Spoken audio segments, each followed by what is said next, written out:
Bible గ్రంథంలో నుంచి ఆదికాండం 12వ అధ్యాయం. ఆదికాండం 12వ అధ్యాయం మొదటి 2 వచనాలు చదువుకుందాం. చూడండి.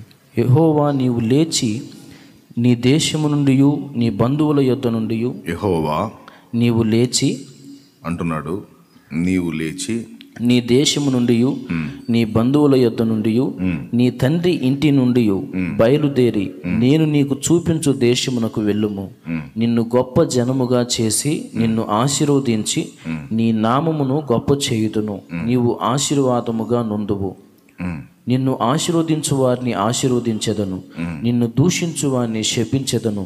భూమి యొక్క సమస్త వంశములు నీ యందు ఆశీర్వదింపబడునని అబ్రాహాముతో అనగా. చాలు. యెహోవా అతనితో చెప్పిన ప్రకారం అబ్రాహాము వెళ్ళాను. ప్రభునందు ప్రియులారా, మీ అందరికీ ప్రభు అయిన యేసుక్రీస్తు నామములో హృదయపూర్వక వందనాలు తెలియజేస్తా ఉన్నాను. అందరికీ వందనాలు. ఈ చదువుకున్నటువంటి వాక్య భాగాన్ని మీకు చెప్పబోయే ముందు, ఇందులోని విషయాన్ని మీకు వివరించబోయే ముందు ఒక మాట చెప్పాలి. దేవుని వాక్యాన్ని ప్రారంభంలో విన్నప్పుడు, యేసుక్రీస్తుని క్రొత్తగా తెలుసుకున్న దినాల్లో దేవుని మాటలు మనకు వినబడినప్పుడు, ఆ మాటల విషయంలో మనకుండే తీవ్రత ఒక రకంగా ఉంటుంది.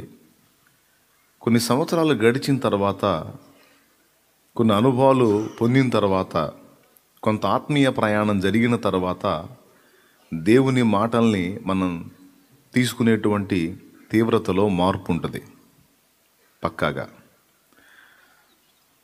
స్టార్టింగ్లో దేవుని ద్వారా మనకు అందేటువంటి ప్రతి మాట సీరియస్గా తీసుకొని దాన్ని వెంటనే ఆచరణలో పెట్టడానికి, దాని విషయంలో తలంపు కలిగి పదే పదే ఆ సంగతులను గుర్తు చేసుకుంటూ దాన్ని ఆచరణలో పెట్టి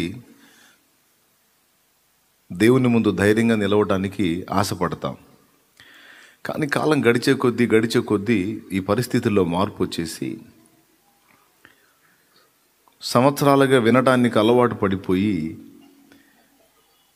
ఎలా అంటే ఆచరణ శూన్యమై జస్ట్ ఆలకించడం మాత్రమే ఉంటుంది. ఇది ఎంతమందిలో ఇలా ఉందంటారు? మీ మనస్సాక్షితో మీరు ఆలోచించి మీరే పరిశీలన చేసుకోవచ్చు. నేను చెప్పేది మాత్రం నిజం. యథార్థ హృదయులైన వాళ్ళందరికీ పాయింట్ అర్థమైద్ది. ఎందుకంటే నేను ఒక రకంగా చెప్పాలంటే ఒక పరిశోధకుడిని. నన్ను నేను చూసుకుంటాను, నా చుట్టూ ఉన్న వాళ్ళని గమనిస్తాను. నేను బయటికి వెళ్ళినప్పుడు నాతో సాహచర్యం చేస్తున్న వారిని గమనిస్తాను, మాట్లాడుతున్న వాళ్ళని గమనిస్తాను, ప్రవర్తిస్తున్న వారిని గమనిస్తాను. ప్రతి పరిస్థితిని నిరంతరం పరిశోధిస్తూనే ఉంటాను. నా సైకాలజీ అది.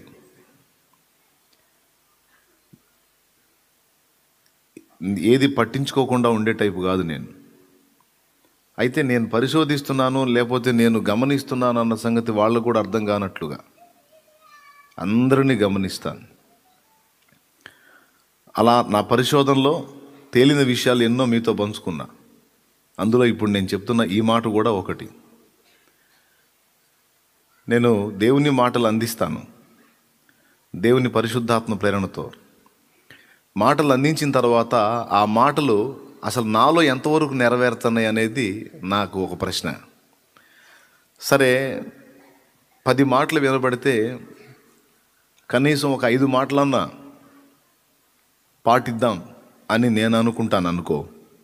10 వినబడితే 5 అన్నా వెంటనే ఆచరణలో పెడదాం అని నేను అనుకుంటాను అనుకో. నా చుట్టూ ఉన్నవాళ్ళు అందించబడిన మాటలో ఎన్ని ఆచరణలో పెట్టారు అనే దాన్ని కూడా వెతుకుతా, పరిశోధిస్తా.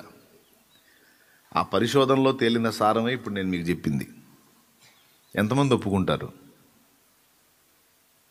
స్టార్టింగ్లో క్రీస్తులో క్రొత్తగా కళ్ళు తెరిచినప్పుడు దేవుని మాటల విషయంలో, వాటిని ఆచరించాలనే విషయంలో మనకున్న తీవ్రత కొంతకాలం గడిచిన తర్వాత కనబడటం లేదు, ఉండదు. అది తరిగిపోయినట్టు ఇట్టే అర్థమవుతుంది. వినాలి అన్న ఆశ ఉంటుంది, వినటానికి మిగుల కోరిక ఉంటుంది. కానీ దాన్ని విన్న తర్వాత ఇంతవరకు ఈ విన్న వాటిల్లో నేను ఇంకా ఏది మిస్ అవుతున్నాను, ఏది నేను ఇంకా ఆచరించాలి అనే పరిశోధన చేసుకుని వెంటనే దాన్ని ఆచరణలో పెట్టే మెట్టు అనేది కనుమరుగైపోతుంది అని నేను అన్నాను. ఇది మీలో అందరికీ అర్థమైద్దని నా నమ్మకం. ఎందుకంటే అర్థం కాని గందరగోళమే నేను మాట్లాడలా, చాలా క్లియర్గా స్పష్టంగా మాట్లాడా. ఎందుకని ఆ పరిస్థితి వస్తుంది? ఎందుకని ఆ పరిస్థితి వస్తుంది?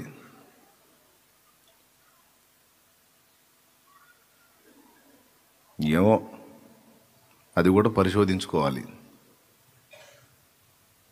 ఎందుకని ఆ పరిస్థితి వస్తుంది? మీరే ఆలోచించి ఈసారి వారం నాకు చెప్పండి. ప్రస్తుతానికి ఒక స్తోత్రం చెప్పండి, గట్టిగా చెప్పండి. సమస్య అయితే నిజమేగా? నిజమేనన్నా అంటే చేయొద్దు, ఏం డౌట్ లేదు. రైట్, నిజమేనని ఒప్పేసుకున్నారు అంటే ఒకప్పుడు దేవుని మాటల విషయంలో నీకున్న తీవ్రత, పాటింపు, ఆచరణ ఇప్పుడు అంతగా లేదని ఒప్పుకున్నావు. ఏం జరిగింది నీకు? ఎందుకు అట్లా అయిపోయావు?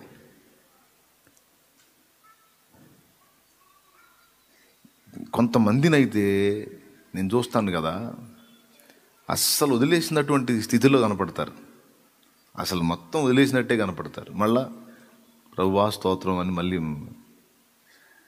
దేవునికి ప్రార్థన చేస్తున్నట్టుగా మళ్ళీ అన్నీ మిగిలినవన్నీ ఉంటాయి. ఆదివారం ప్రేయర్కి వెళ్ళడం, ఇంకన్నీ మిగిలిన కార్యక్రమాలు అన్నీ ఉంటాయి. కానీ ఆ మాటని తీవ్రంగా తీసుకొని దాన్ని ఆచరణలో పెట్టడానికి ప్రయత్నం అనేది మాత్రం, ఆ కసి అనేది మాత్రం కనపడదు. దయచేసి ఇలాంటి స్థితిలో ఇలానే కంటిన్యూ అయితే యేసుక్రీస్తు ప్రభు భూమి మీదకి వచ్చి సిలువ బలియాగం కావడానికి ముందు కొంతమందిని పదే పదే పదే పదే గద్దించాడు. మీరు సున్నం కొట్టిన సమాధులు అన్నాడు. మీరు పళ్ళెమును వెలపట శుభ్రపరుస్తారు కానీ లోపట అజితేంద్రియత్వంతోనూ దోపుతోనూ సమస్త కల్మషంతోనూ నింపుకొని ఉన్నారు అని గద్దించాడు.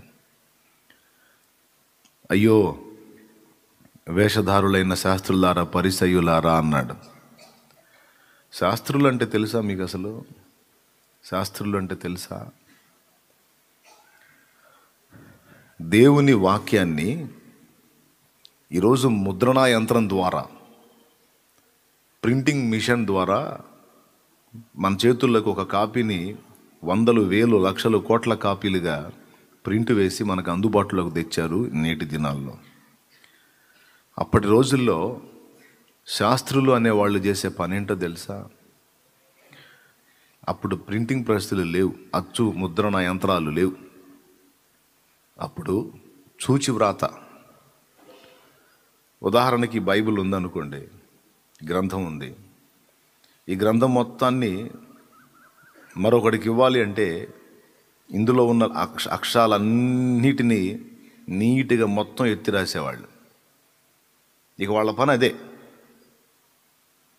దేవుని వాక్యాన్ని అనేక కాపీలుగా రాస్తూ రాస్తూ రాస్తూ రాస్తూ రాస్తూ ఉంటారు. దానికి రెండు కారణాలు. దేవుని వాక్యం ఉనికిలో ఉండాలి, రెండవది అనేక చేతుల్లోకి అది వెళ్ళాలి. అందుకని ఈ వ్రాత పని చేసేటువంటి వారిని శాస్త్రులు అంటారు. చూడండి, ఒక పుస్తకాన్ని కనీసం ఒక శాస్త్రి తన జీవిత కాలంలో దేవుని వాక్యాన్ని ఎన్ని కాపీలు రాయగలడు ఊహించండి. ఎన్ని కాపీలు రాయగలడు ఊహించండి తన జీవిత కాలంలో.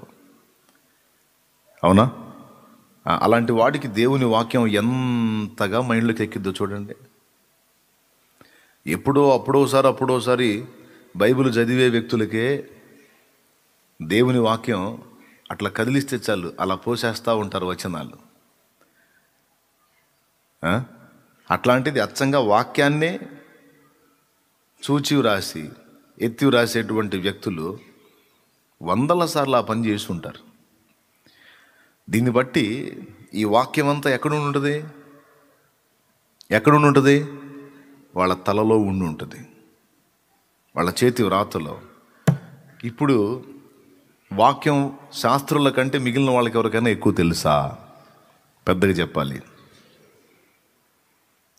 కానీ దేవుని వాక్యాన్ని చూచి వ్రాసి అనేక ప్రతుల్లోకి వ్రాసేటువంటి ఆ శాస్త్రులను ప్రభు ఏమన్నాడు? ఉన్న జనాంగం అంతటికంటే కూడా మీరు గొప్పవారు, ఎందుకంటే నా వాక్యాన్ని మీరు అద్భుతంగా రాశారు, నా వాక్యం మీ తలకాయలో ఉందని ఆయన వారిని మెచ్చుకోలా.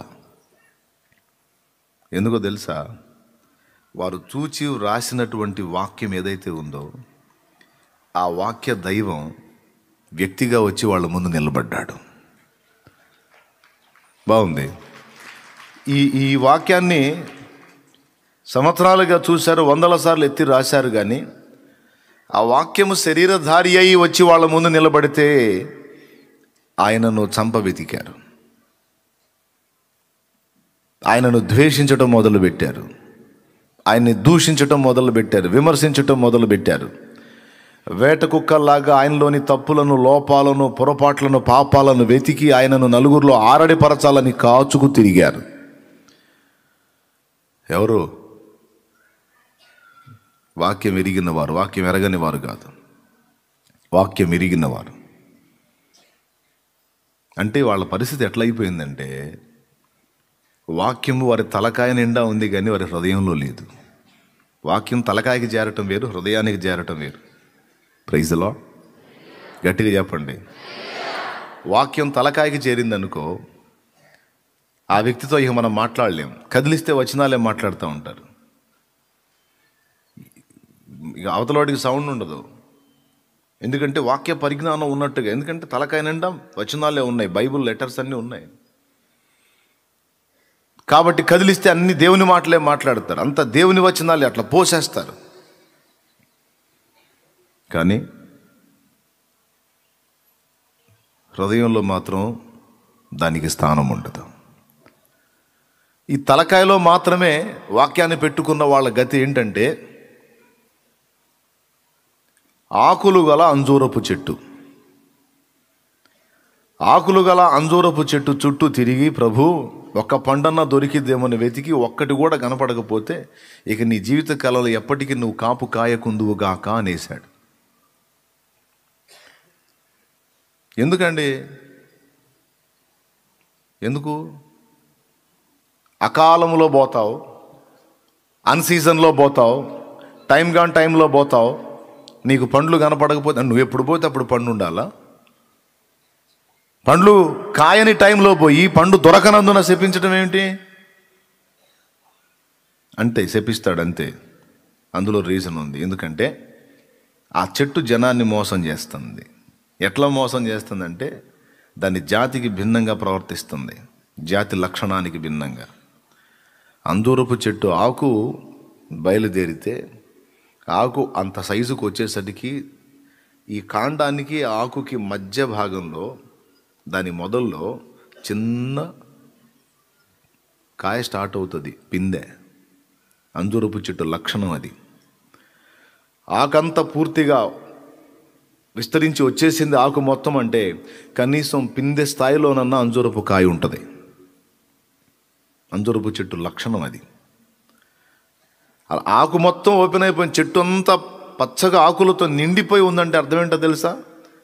కనీసం పండు పండిన కాయలు కాకపోయినా కాస్త పచ్చిగానున్న స్థితిలోనైనా సరే పక్కాగా అంజూరపు పండ్లు ఉండాల్సిందే. కానీ ఒక్క పండు కూడా లేదు, కనీసం పిందె లేదు, పూత లేదు, ఆకులు మాత్రం భయంకరంగా కనపడుతున్నాయి.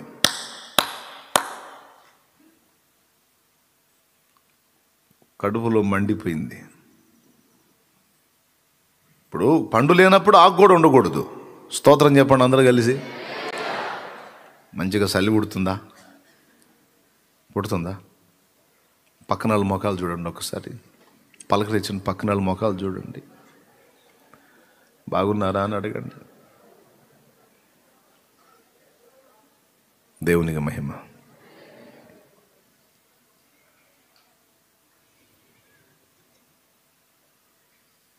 ఏం చెప్తున్నా? కాయ లేనప్పుడు ఆకు కూడా ఉండటానికి లేదు, కానీ ఆకులు ఉన్నాయి, కనీసం పూత లేదు, పిందె లేదు, పండు లేదు. ఇది మాయ చేస్తుంది, మోసగిస్తుంది. వేషధారణ జీవితానికి ఇది సాదృశ్యంగా ఉంది. పాపం ఆశపడి వెళ్ళి చూస్తే ఒక్క ఫలం లేదు. బాధేసి ఎప్పటికీ నీవు కాపు కాయకుందువు గాక అన్నాడు. ఆ చెట్టు మొదల కంటే ఎండిపోయినట్లేదు, వేళ్లతో సహా ఎండిపోయెను అని ఉంది. కాబట్టి వాక్యం అనేది తలకాయకి మాత్రమే పరిమితమైతే డేంజర్. అంటే వాక్యం తెలుసు కానీ ఆచరణ లేదు గనుక దేవుని కోపానికి గురయ్యే అవకాశం ఉంది. అసలు తెలియకపోతే అదొక సంగతి. మళ్ళీ తెలియక చేసి తిని గనుక కనికరించబడి తిని అన్నాడు. దానికి ఒక తీర్పు ఉంటుంది. మళ్ళా తలకాయ నిండా వాక్యం నింపబడి కానీ హృదయంలోకి వాక్యం వెళ్ళనీయకుండా, హృదయంలో వాక్యానికి చోటు ఇవ్వకుండా, హృదయంలో లోకపు చెత్తంతా నింపుకొని దేవుని వాక్యాన్ని విని తలకాయకే పరిమితం చేసి ఆచరణ శూన్యమైనటువంటి జీవితాన్ని జీవిస్తుంటే దాన్ని బట్టి దేవునికి సంతోషం లేదు. నా మాటలు వినియు వాటి చొప్పున చేయని ప్రతివాడు ఇసుక మీద తన ఇల్లు కట్టుకొనిన బుద్ధిహీనుని పోలి ఉండును. నా మాట వినియు దాని చొప్పున చేయని ప్రతివాడు, చేసేవాడా చేయనివాడా? చేయని ప్రతివాడు ఇసుక మీద తన ఇల్లు కట్టుకొనిన బుద్ధిహీనుని పోలి ఉండును. నా మాట విని దాని చొప్పున చేయు ప్రతివాడు, నా మాట విని దాని చొప్పున చేయు ప్రతివాడు బండం మీద తన ఇల్లు కట్టుకొనిన బుద్ధిమంతుని పోలి ఉండును. వాన వచ్చెను, వరదలొచ్చెను, గాలి విసిరి ఆ ఇంటి మీద కొట్టెను, దాని పునాది బండ మీద వేయబడిన గనుక ఆ ఇల్లు కదులలేదు. నా మాటలు విని వాటి చొప్పున చేయని వాడు ఎక్కడ కట్టాడని చెప్పింది మానస? ఎక్కడ కట్టబడాడు? ఇసుక మీద. ఇసుక మీద ఇల్లు కట్టిన వాడు పరిస్థితి చెప్తున్నాడు. వాన వచ్చెను, వరదలొచ్చెను, గాలి విసిరి ఆ ఇంటి మీద కొట్టెను, దాని పునాది ఇసుక మీద వేయబడింది గనుక అది కూలబడిను, దాని పాటు గొప్పదని చెప్పవచ్చును అన్నాడు. సో ఇప్పుడు మ్యాటర్ అర్థమైంది అనుకుంటాను మీకు. దయచేసి ప్రతి ఒక్కళ్ళు స్వీయ విమర్శ చేసుకోండి. మన సైకాలజీ నేను చెప్పనా, మన దగ్గర పరిశోధన ఉంటుంది. అయితే ఈ పరిశోధన అంతా ఎదుటి వాళ్ళని వెతకటానికే ఉపయోగపెడతాం. అది దరిద్రం. మన దగ్గర ఉన్న పరిశోధన అంతా ఎదుటి వాళ్ళలోని రంధ్రాన్వేషణ చేయడానికే ఉపయోగపెడతాం. రేపు దేవుని న్యాయపీఠపు తీర్పులో మనం దేవుని ముందుకెళ్ళి నిలబడ్డప్పుడు వారి రంధ్రముల సంగతి ఏమిటి, వీరి రంధ్రముల సంగతి ఏమిటని ఇతరులను గూర్చి మొదట అడగడం. తమరి లోపములను గురించి, నా జీవిత విధానాన్ని గురించి దేవుడు ప్రశ్నిస్తాడు గనక నీలో ఉన్న ఆ విమర్శనాత్మకమైన శక్తి, పరిశోధనా శక్తి నీవు ఉపయోగించి ముందు నిన్ను నీవు చూసుకో. అసలు నేను ఎలా ప్రయాణం చేస్తాను? నిన్ను నువ్వు విమర్శించుకోవటం, నిన్ను నీవు పరిశీలించుకోవటం, అసలు నేను ఎలా సాగుతుంది, నా ప్రయాణం ఎలా సాగుతుంది, నేను ఎలా ఉన్నాను, ఎక్కడి నుంచి ఎక్కడికి వచ్చాను, ఏ స్థితిలో నుంచి ఏ స్థితికి పడిపోయాను, నేను నా ఆత్మీయతలో మార్పులు వచ్చినాయి, ఎలా వచ్చినాయి, ఎందుకు వచ్చినాయి, ఏ స్థాయిలో వచ్చినాయి. ఇంక అలానే వదిలేద్దామా, రాజీ పడదామా, లేకపోతే సరిదిద్దుకుందామా, జాగ్రత్త పడదామా? నేను పెరిగానా, తరిగానా, దిగజారిపోయానా, లేకపోతే దేవునిలో బలంగా ఉన్నానా? ఎప్పటికప్పుడు మనల్ని మనం వెతుక్కోవటం అనే ప్రక్రియ దేవునికి ఇష్టమైంది, మనకి క్షేమకరమైంది. వెతుక్కొని పరిశీలించుకొని అట్లా వదిలేయటమా, లేకపోతే దీక్ష పోని సరి చేసుకొని మళ్ళీ రన్నింగ్లోకి వెళ్ళటమా? నీ చేతుల్లోనే ఉంది. నేను మీకు చెప్పాను, నువ్వు విమర్శించుకుంటున్నావో లేదో, నువ్వు సరి చేసుకుంటున్నావో, చక్కదిద్దుకుంటున్నావో, మళ్ళీ పూర్వపు స్థితికి వెళ్తున్నావో నేను వచ్చి చూస్తానా? ఇక్కడ కూర్చున్నాళ్ళు కానీ చలికి భయపడి ఇంట్లో కూర్చొని ఒకవేళ లైవ్ చూస్తున్న వాళ్ళు కానీ, లేకపోతే దూరాల నుండి చూస్తున్న వాళ్ళు కానీ, అంతకుముందు ప్రసంగం ఓన్లీ మందిరంలోనే, ఇప్పుడు ప్రసంగం ప్రపంచం మొత్తానికి. దేవుని గట్టిగా స్తోత్రం చెప్పండి. ఏ దేశంలో ఎవరున్నారో, ఎవరు ఏ ప్రాంతంలో ఉన్నారో, ఎవరు ఎక్కడెక్కడుండి వీక్షిస్తున్నారో అందరికీ ఓపెన్గా వెళ్ళిపోతూ ఉంటుంది కనుక అందరినీ ఉద్దేశించి చెప్తున్న పరిశుద్ధాత్మ ప్రేరణతో ఎవ్వరికి వాళ్ళు ఇలా పరిశీలన చేసుకోవటం అనే మంచి అలవాటుని ఎప్పటికీ పోనీయొద్దు. శాస్త్రులు చూచి వ్రాసి లేఖనం అంతా బైబిల్ మొత్తం వాళ్ళ తలకాయలో ఉంటుంది, హృదయంలోకి దాన్ని రానివ్వలేదు. దేవునికి స్తోత్రం కలుగును గాక. హల్లెలూయా.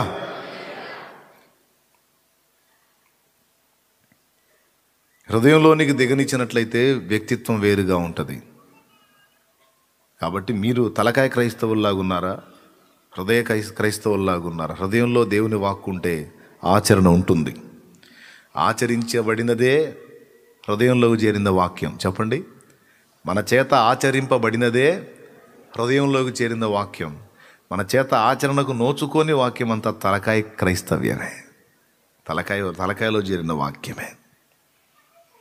అందుకని మీ అందరికీ చెప్తున్నాను, మళ్ళీ ఒక్కసారి చెప్తున్నా, దేవుడు నీతో ఎన్నిసార్లు ఎన్ని సంగతులు మాట్లాడినా ఆ మాట్లాడిన విషయాలను గైకొని వెంటనే ఉపక్రమించాలి దిద్దుబాటు కొరకు.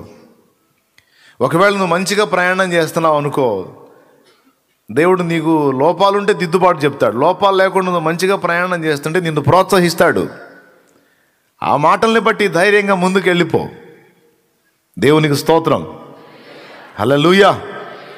నీ కష్టమును నీ సహనమును నేను ఎరుగుదును, నీకున్న శక్తి కొంచెమే అయినను నీవు నా మాటలను గైకొన్నావు అంటాడు. ప్రకటన గ్రంథం ఒక్కసారి చూడండి. స్ముర్నలో ఉన్న సంఘానికి, ఫిలదెల్ఫియాలో ఉన్న సంఘానికి, రెండు సంఘాలకు కూడా ఈ మాట దేవుడు చెప్పి ప్రశంసించాడు. చూడండి, ప్రకటన గ్రంథము 2వ అధ్యాయము 8వ వచనం నుంచి 9వ వచనం నుంచి చూడు. నీ శ్రమను దరిద్రతను నేను ఎరుగుదును, అయినను నీవు ధనవంతుడివే. తాము యూదులమని చెప్పుకొనుచు యూదులు కాక సాతాను సమాజపు వారి వలన నీకు కలుగు దూషణ నేను ఎరుగుదును. నీవు పొందబోవు శ్రమలకు భయపడకుము. ఇదిగో మీరు శోధింపబడినట్లు అపవాది మీలో కొందరిని చెరలో వేయింపబోచున్నాడు. 10 దినములు శ్రమ కలుగును, మరణము వరకు నమ్మకముగా ఉండుము. నేను నీకు జీవ కిరీటం ఇచ్చెదను. సంఘములతో ఆత్మ చెప్పుచున్న మాట చెవిగలవాడు వినుగాక. దేవునికి స్తోత్రం కలుగును గాక. గట్టిగా చెప్పాలి, ఇంకొకసారి చెప్పాలి, సంతోషంగా చెప్పాలి. అది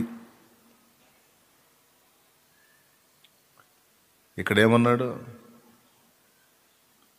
నీ శ్రమను దరిద్రతను నేను ఎరుగుదును, అయినను నీవు ధనవంతుడవి. తాము యూదులమని చెప్పుకొనుచు యూదులు కాక సాతాను సమాజపు వారి వలన నీకు కలుగు దూషణ నేను ఎరుగుదును. నీవు పొందబోవు శ్రమలకు భయపడకుము. తాము యూదులు కాక యూదులమని చెప్పుకొనుచున్న సాతాను సమాజం అన్నాడు. ఎవరినన్నాడు తెలుసా ఈ మాట? శ్రమలోను దరిద్రతలోను ఉన్నా నీవు ధనవంతుడివే అన్నాడు. ఎవరిని గురించి అన్నాడు ఈ మాట తెలుసా? నీవు శ్రమలోను దరిద్రతలోను ఉన్నావు, అయినా నీవు ధనవంతుడివే అన్నాడు. ఎందుకన్నాడు తెలుసా? నీలో నా వాక్యం ఉన్నది గనుక. వాక్యం ఎవని హృదయంలో నిలుస్తుందో, వాక్యం ఎవని జీవితంలో ఆచరణకు నోచుకుంటుందో వాడు ఆర్థికంగా పేదవాడైనా స్పిరిచువల్గా వాడు ధనవంతుడై ఉంటాడు. ఆత్మీయంగా ఒకడు ధనవంతుడై ఉంటే ఇక భౌతికమైన దరిద్రత శ్రమ లెక్క చేయాల్సిన అవసరం లేదు. ఎందుకంటే భౌతికంగా ఉన్న శ్రమ దరిద్రత కూడా ఆత్మీయుడైన వానికి ఆశీర్వాదమే తప్ప శాపం ఎంత మాత్రం కాదు. తెలివైనోడికి సంగతి అర్థమవుతుంది. దేవునికి మహిమ. ఆర్థికంగా నువ్వు పేద స్థితిలో ఉన్నా నా వాక్యం నీ హృదయంలో నిలుపుకున్నావు కనుక నీవు ధనవంతుడాలివే అన్నాడు. తర్వాత చూడు ఇదే మాట. మరి వీళ్ళు చూడు, తాము యూదులు కాక తాము యూదులమని చెప్పుకొనుచున్న సాతాను సమాజపు వారు. వీళ్ళు ఏం చేశారంట? వాక్యాన్ని గైకొని వాక్యానుసారంగా నడుస్తూ వాక్య క్రమంలో పెరుగుతూ వాక్య క్రమంలో ముందుకెళ్తున్నటువంటి ఈ దీనుడైనటువంటి వ్యక్తిని దూషించారట, విమర్శించారట, ద్వేషించారట. లక్ష్య పెట్టొద్దు, వాళ్ళని తెచ్చి నీ పాదాల దగ్గర పడేస్తాను అన్నాడు. దేవునికి మహిమ. హల్లెలూయా. ఏమండి, నీ కాలు మొక్కేటట్టు చేస్తా. చూడండి, ఆ మాట కూడా చూడండి. ఇటుపక్క ఫిలదెల్ఫియాలో ఉన్న సంఘపు దూతకి ఇలాగూ రాయము.